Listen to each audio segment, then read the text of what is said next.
الولد الصغير كان بيشغل كشك لأول مرة في حياته، بس رجول الوز المشوية اللي عملها كانت أكل درجة أولى. أبوه داق واحدة وقال إنها أحلى رجل وز دقها في حياته. سبب إن الولد الصغير عرف يعمل أكل طعمه حلو كده إنه كان اتولد من جديد. في حياته اللي فاتت كان كون ثروة من شغل رجول الوز المشوية. علشان يهرب من دروس التقوية، الولد اللي عنده 8 سنين قرر يمسك كشك أبوه الصغير، وبعدها راح السوق يختار المكونات.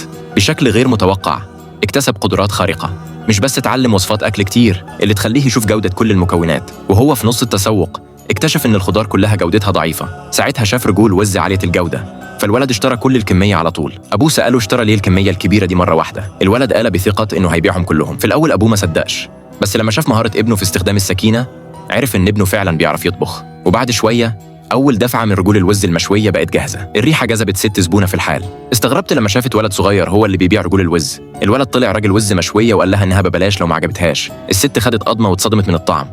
في اللحظة دي جه زبون راجل اشترى راجل وز مشوية وبدأ ياكل بشهية. وبعد شوية الكشك اتملى زباين. أبوه قال بحماس إنه كده هيغتني. طالب جامعة اشترى راجل وز وراح بيها المعمل. الدكتور قال إن ممنوع دخول أكل جوه. الطالب ما كانش قدامه غير إنه يرمي راجل الوز في الزبالة. بعد ما مشي الدكتور شدته ريحة راجل الوز وفعلا طلعها من الزبالة ودقها. تاني يوم الدكتور راح على طول لكشك الولد، لكنه لقى رجول الوز المشوية قليلة. اتضح إن الولد كان بيشوي 4 بس في المرة علشان يتحكم في الحرارة ويخلي الطعم أحسن.